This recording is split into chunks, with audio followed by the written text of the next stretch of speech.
Awesome. We are live. Well, let's go live here. Just double check it. We're going to be live here in Six Figure House Flipper. So that's the group. That's the name of the Facebook group here, Six Figure House Flipper. Yes, and we are live. Hey, awesome. Awesome, exciting stuff. Exciting stuff. Cool. So we're live, and so the Facebook group is a Six Figure House Flipper. This is for people who want to get started flipping houses in real estate. Whether you're still working on your first flip or want to, maybe you've done ones, twos, and like want to get consistent to six figures, this is the place for you. My name is Victor. Today we're going to be doing what's called a Q&A session. So just answering your questions with regards to fix and flipping, like how to find deals, how to run your numbers, how to get the money, like any question you have, I'm happy to answer it. I have a couple of questions I got ahead of time. I'm going to answer those. And then if there's any questions, feel free to drop it below. Drop your question below and I'll answer those last as I'm wrapping up here. So any question about real estate, any question about fix and flipping, all that good stuff, feel free to drop it below. I'm happy to answer it. So exciting stuff. So this is just a Q&A session, asking questions, talking real estate. If you're watching this live, so if you have a question, first off, drop it below. If you're watching this live, comment #live.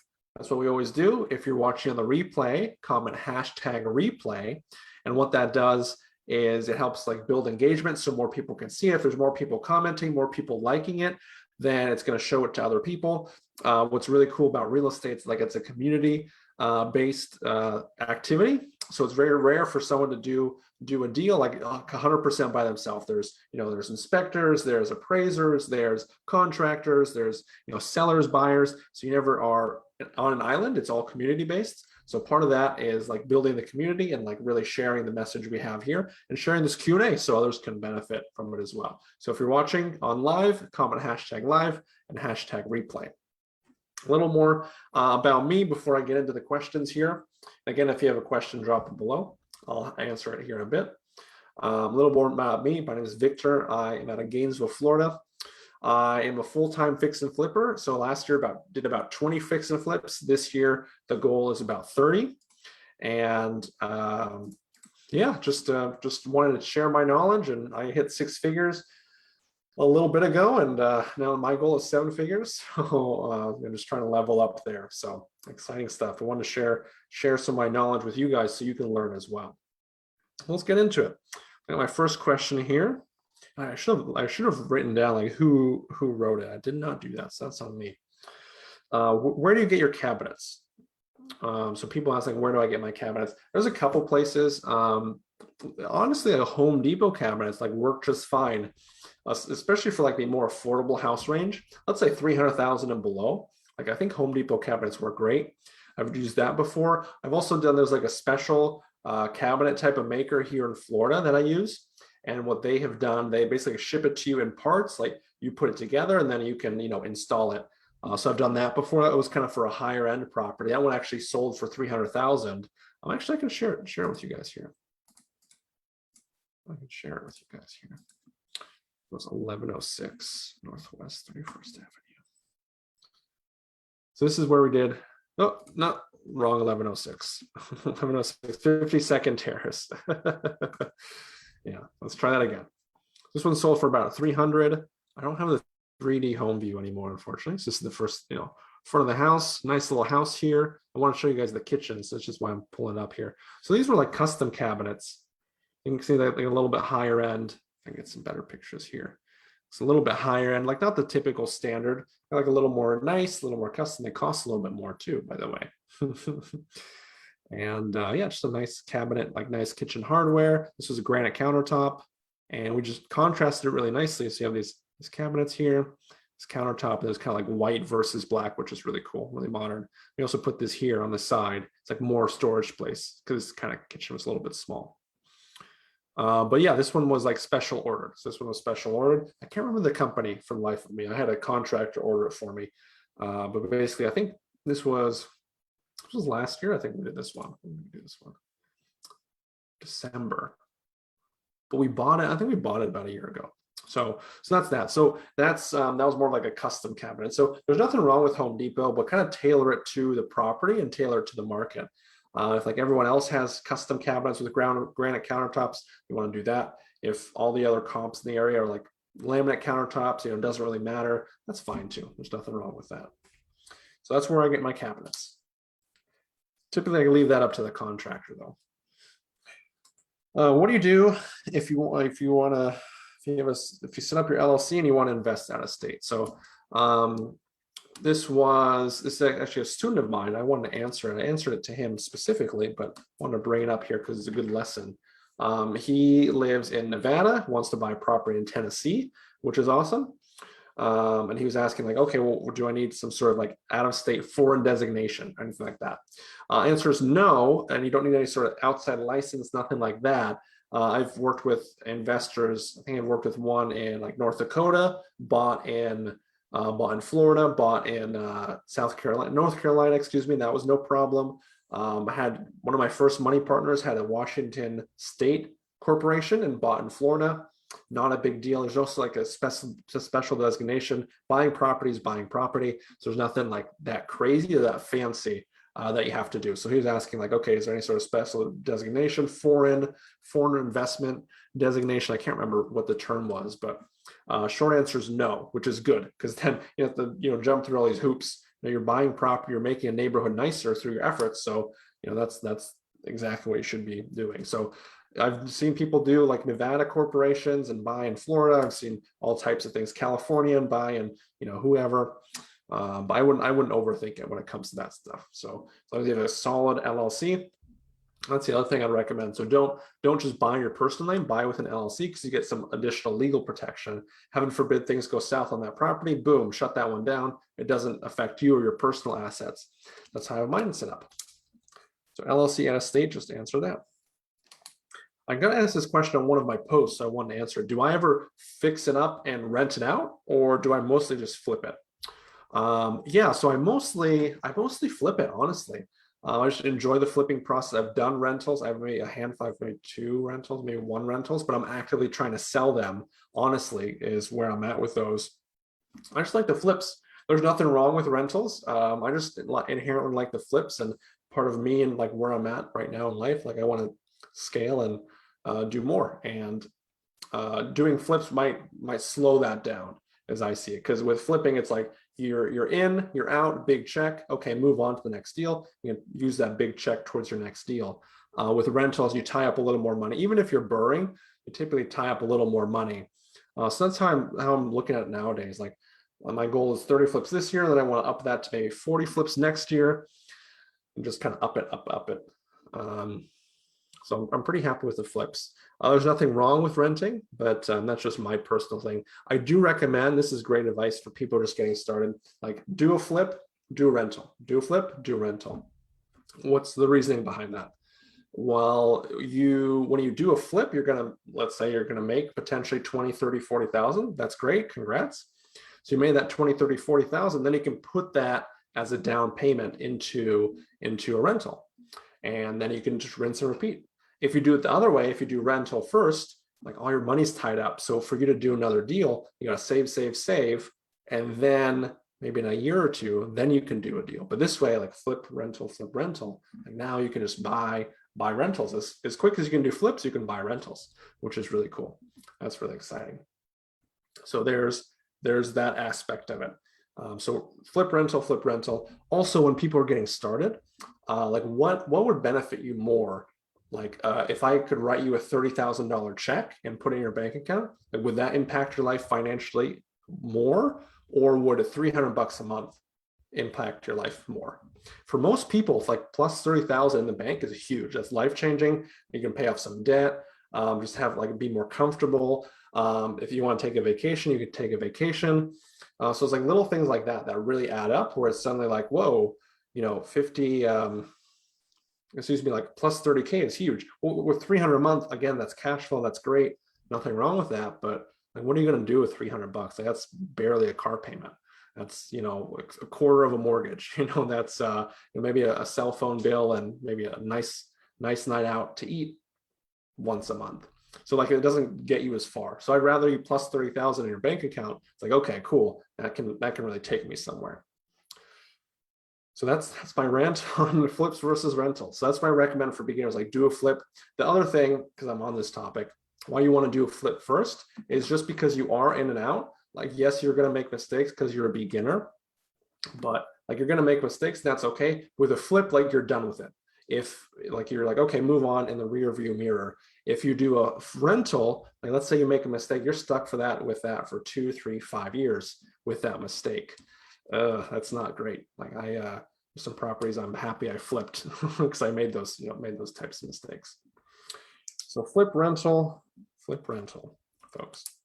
People always ask, like, do you need a license to flip? So that's another question I want to answer here. No, typically no for most, if not all markets. So for some markets for wholesaling, I think it's like Illinois, you need a license to wholesale, but to actually buy a property, fix it up and sell, you actually don't need a license. You don't need a license, so that's good. So you just need to find a deal, put together the money, so on and so forth, take it through the necessary steps. So that's how I see that as well. So you don't need a license to flip, thank goodness. I think if there were a license to flip, it would just keep out beginners. It's like someone, for me, in my perspective, and let's say I had to pay 1,000 or 10,000 for a license, well, that would just keep out other competition. So it'd actually be in my favor. Which I'm kind of on the fence on the fence for, honestly. But there's no license to flip. So as of now, there's not a license that's required. I got asked a question like, should I do foundation damage on my first deal? So for beginners, I recommend what I call like a simple flip. So simple flip is like paint, flooring, roof, kitchen, done. It's like very, very cosmetic. Just because of Murphy's Law. So Murphy's Law is anything that can go wrong will go wrong. And as soon as you start opening up walls or changing layouts, adding bedrooms, adding bathrooms, that's when things get really crazy and kind of hectic and kind of crazy, doubly crazy, if that makes sense. That's how I look at that. So for your first flip, you should do a simple flip. So I'd avoid fire damage. I'd avoid foundation. I'd avoid mold. It just depends. It just really depends for mold. But that one can be pretty tricky to deal with. I'd avoid water damage and flood damage. It's okay to do those in the future, but I'm saying for your first deal, you want to keep it as simple as possible. There are already going to be a lot of moving parts. There's going to be a lot of moving parts. Like, okay, you got to get the deal. Now you got to get a title company. Now you got to get an inspector. Now you got to get contractors. Now you got to get the money. You might be dealing with harder money, private money, money partner. Like there's all these variables. And then like, okay, now I'm going to list it. Am I going to list it myself, or am I going to list it with a realtor? Okay, now there's all this documentation. So there's all these like different variables as you're trying to get started here. And just really key, like there's going to be a lot that you're learning, and just to make that as simple as possible, you don't want to throw in a wrench of like, okay, now I'm dealing with the foundation. Now the caveat with that, the key caveat here is if it's a great deal, like if it's a really, really good deal. So let's say like it only has foundation issues, you can buy it for 10 grand and you can sell it for 100,000 once you fix the foundation. I'd say go for it, but it has to be an extra good deal, just because there's a lot of things that can go wrong. That's foundation damage. So simple flips, folks. I've done foundation deals. I'm glad I didn't do it for my first one. I did it for maybe like number 10 or number 15 flip in my career. But yeah, luckily not number one, because there's a lot of like trickiness with it. I was asked today how long it can take for someone to get to 6 figures. It depends, but I would say less than 12 months. You have to know what you're doing. You have to know the steps. You don't need to know how to get money, how to get deals, because that's going to be your 2 major things. As long as you can manage those 2 things, then you're good to go. I'm going to share my screen here. Okay, that didn't work. I have a new computer here, so I'm still getting used to it. So I have these case studies here. So I mentor people like how to get started flipping, as a heads up. So I mentor people. So Jose, he was able to hit 6 figures. It took him, this is like potential. So he's already bought 2 and he's working on some other ones. The first one's like a 30K, second one's like a 40K net profit. So he does like one more 30K and he's at six figures. I want to share, Stephen already bought one. I was going to share Heather because she has a good story. So Heather, she bought, so congrats to Heather, by the way. So she bought her first one, I think it was back in March, like a fix and flip, bought it, fixed it up, sold it. And you can see the case study video. I have a part 3 I've already released.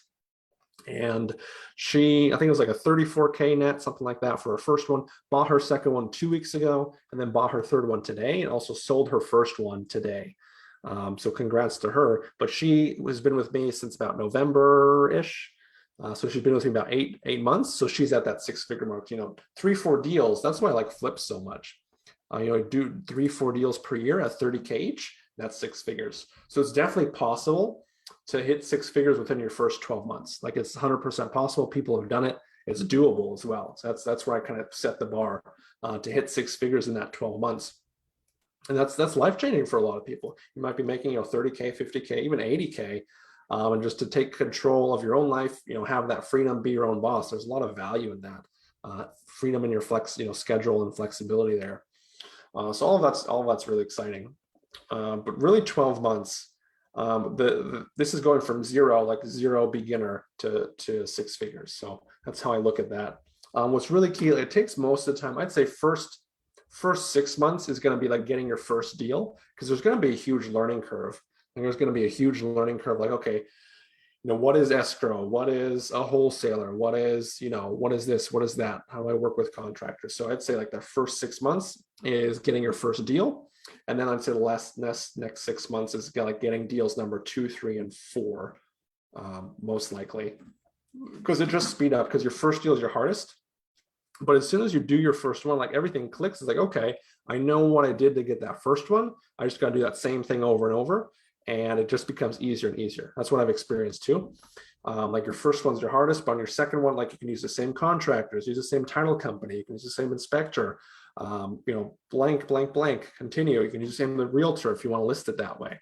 So it just becomes easier, easier, easier. And then, it just becomes easier, which is exciting.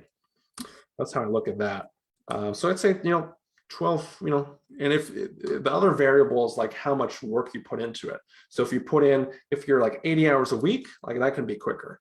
And a lot of people like Heather, for example, like she was working full time. She had her own business that was full time. This was on the side. So see where she was still able to hit that six figures, like kind of side hustle. So that's the time frame there. So the variable is like how much time you put into it, how much like dedicated effort. If you put in an hour per week, I think it's going to take you a lot longer than if you put in, a couple hours per day. That's the time frame of six figures. The other thing, the final thought with that, and then I'll turn over to the questions in the Facebook comments, because I saw a couple of those. It takes like a doctor. How many years of school does it take for a doctor to become a doctor? I think they got like medical school, which is 4 years. I'm not an expert on this, as you can tell. And I think it's like 4 to 6 years, and they have to do residency. So for them to hit six figures, I think it takes like 6 years, 6 years to six figures for a doctor. I'm not knocking doctors. I'm just trying to give you some like time frames here. What about lawyers? Like lawyers will make six figures. I think it's 4 years of law school, 5 years of law school, and then they can hit six-figure mark. So just want to put it in perspective. A lot of people are like, I want to quit my 9 to 5. I'm making 40K a year, 50K a year, or whatever, 60K a year, and I want to hit six figures flipping, and I'm going to give you 30 days to do it. It's like these things take time. It's possible to hit those. So if you're like, I want to get rich quick overnight, and I want to buy a program to get into real estate, like it's just not going to happen that quickly. You can get there, don't get me wrong, and a lot of students have. I mean, I have Heather, I have Panina, I have a couple other folks. I mean, like Jose, as I mentioned. I don't want to, you can get there, but just realize it is going to take time. So don't think like I'm going to quit my job and join this program and like make six figures overnight. Like that's not my promise as I mentor folks. Like you can get there, but just realize like things that are worthwhile take time. So that's enough of that rant. Let me answer some of y'all's questions. Shoot, I had a question, and I I missed it here. That's a lot of comments here. We have Pierre who said hashtag live. Thank you so much. Marcus who said hashtag live. Thank you so much. The best business book. So Jordan says, what's the best business book or podcast right now? I'm gonna go with business book. I did a podcast interview today. This is the same one I recommended. I recommended Good to Great. Good to Great by Jim Collins. And he basically talks about like how companies that were mediocre, they're kind of flat in terms of growth. And then suddenly like something happened and then they started to grow and they became a great company. So how to go from mediocre to excellence.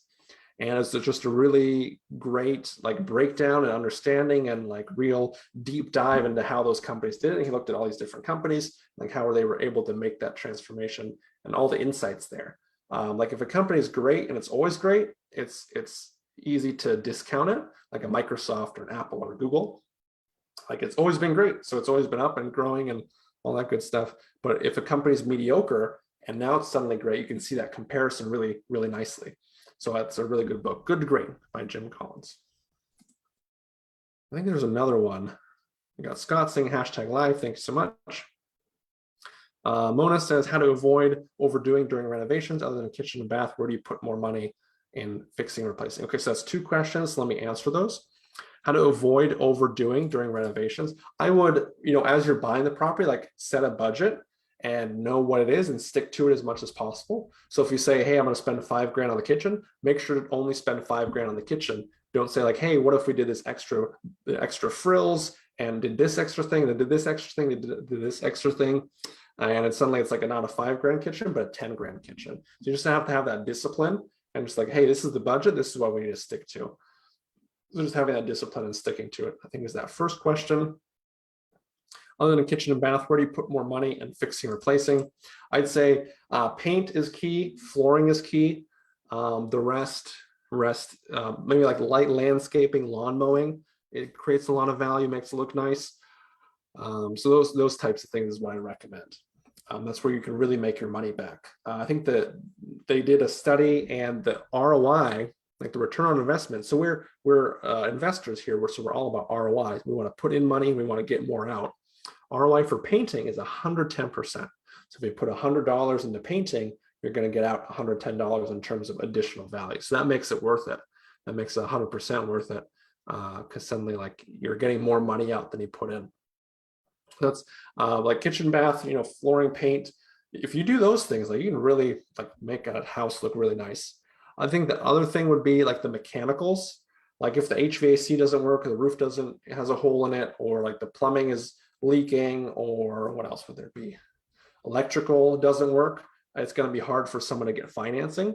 I'd say the vast majority of my buyers nowadays, like the retail buyers, are some sort of financing. There are sometimes cash, but it's mostly financing. So if they can't get financing, that's going to hurt you as well. So like if you have an HVAC or if you have a roof that's 30 years old, like you got to get a new roof. If you have a roof that's 5 years old, like okay, cool, keep it, that sort of thing. The other final thing here, and I think that's all the questions we have. Oh, we have one from Scott, and then I'll wrap it up here. If I can remember what I was just going to say, let's start with that. Oh, yes. So my overall like renovation philosophy, if it's not broke, don't fix it. So I see a lot of people like the roof is 7 years old. Like I'm going to throw on a new roof. It's like, oh, no, don't do that. Anything you save with a flip is profit. So you want to save as much. So if it's not broke, don't fix it. If it needs to be fixed, then fix it. So if the HVAC is 5 years old, still running, hey, just keep it the same. Great. If the kitchen's like a little bit outdated, it's not tip top, just keep the kitchen. I can keep on going, but if it's not broke, don't fix it. I think a lot of house flippers watch like HGTV and all these other shows and get the wrong idea, where it's the opposite in those TV shows. It's like if it's not broke, then still replace it. Like because they go all out for those TV shows. Because again, it's for TV because it has to look nice. You don't want to show a house on TV where it's just like, oh, we just did paint and flooring and that's it. Like it wouldn't have that same appeal. So I think people watch those shows and get the wrong idea. Like you're trying to do the very minimum to a place to get it listed and get it sold. That's how I look at that. Scott says, how do you feel about buying it? Oh, we got a couple of them.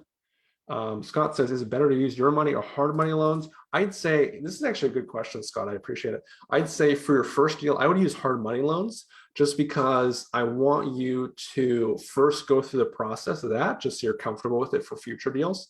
Second, you want somebody else as a third party to vet the deal, especially if it's your first deal. Like you want a second pair of eyes, an outside opinion saying like, okay, yes, I see where you're coming from. This is a good deal. Let's move forward. That's the second thing. Third thing, if you're used to having, $100,000, $200,000 in your bank account, and suddenly that money's out there and it's, it's sitting there for 6 months, like you might start to lose sleep or you might start to get nervous. Or that's part of it. What if there's additional repairs that need to be done, or it takes a little bit longer, or there's like a lot of different factors and variables there. So let's say your money's out there, like all of your money, let's say 100,000, you have 100,000 in the house, and now you're hit with a new roof for whatever reason, you missed it, and you need to pay 10 grand. Like then what? So you're going to put yourself in a tighter position. So I recommend use a hard money loan because there's a lot of value in that. I know you're going to make a little bit less in profit, but I think you're just going to sleep better at night and get some more knowledge and experience that way. It's a good question. I like that one. Jordan Walker says, do you strictly flip right now, or do you keep someone's buy and hold? Yeah, I answered this a little bit earlier. I mostly flip right now. So I have 13 projects going right now, like 13 flips, the renovations. I think 2 of them are rentals currently, but I'm actively like fixing it up to try to sell it, or I'm taking steps to eventually sell it here in the near future, next probably 6 months. So mostly flips. Again, nothing wrong with rentals, but that's just my strategy. I like the flips. How do you feel about buying at auction or wholesalers? I've actually never bought an auction deal. I've never bought an auction deal, believe it or not. Never bought an auction. I've heard it's pretty similar in terms of competition to MLS, where there's a lot of competition, a lot of people there, like the numbers get bid up, the prices get bid up, where it no longer makes sense. And I've heard that, over and over again. So I've never done an auction. I don't think anybody who's, extremely successful has either. I haven't heard of that. Maybe they do, onesie twosies, they do the work themselves, but I think to like really scale, you gotta do something else. What is the renovation budget on average? This is gonna be my last question, is what Scott says. Another question from Jose. So Jose, your question is the last one, but I gotta mark it off here.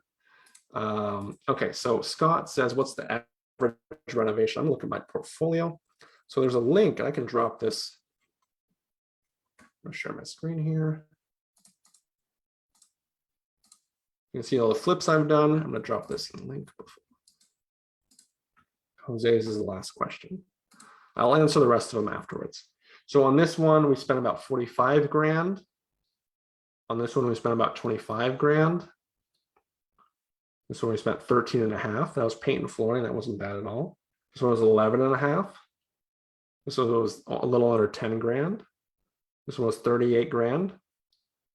This one was 72,000. This one was 36,000, 41,000, 67,000, 37,000. So I'd say it really depends. I've never done a renovation above 100,000 where I put more than 100,000 into a place, and I don't plan to. So if a great deal comes along and that makes sense, then I'll do it. But if not, then I like these like little quicker deals, if you will.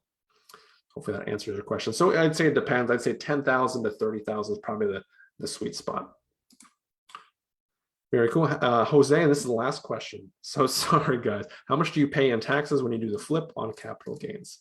I always say the first thing with taxes, like if you're paying taxes, that's typically a good sign. The only way to pay no taxes is to make zero income. And I don't want you to be in a position where you're making zero income. I'd rather you make a ton of money and pay a portion of it in taxes than, vice versa, than not make that money. That in mind, it's going to depend on your state, it's going to depend on your tax bracket, it's going to depend on a lot of stuff. Typically about a third. I'd say put a third aside for your, whatever. There's tax mitigation strategies. We can talk about that another time, like 1031, rentals, some other cool stuff you can do. But yeah, that's how I look at it. So put about a third aside. If it's less, then good for you, and you can celebrate. If it's more, it shouldn't be more, hopefully, unless you're like New York or California. But I'd say about a third. So put a third aside So if you make 30K, 10K goes to the government. No way, there's not really a way to get around that, unfortunately. And unfortunately, I wish maybe one day we'll figure it out. But you have some other tax. Maybe I should do one of these on tax strategies, or bring a guest who's like a tax expert for this stuff. Because I always get asked about taxes, and I always say, like, hey, start to make some money first, like start to make money flipping, then you can worry about taxes. A lot of folks get in their head like, oh, what about taxes? What about this, and they've never done a flip. So I'd rather you get out there and do a flip and then worry about taxes than worry about taxes and never get out there. That's my 2 cents. So that's exactly the 30-minute mark. So we'll wrap it up there, folks. Appreciate any other questions, drop them down below and I'll answer it afterwards, and we'll go from there. But I appreciate it. Hopefully this has been valuable. Yeah, we'll go from there. But appreciate it and have a nice night.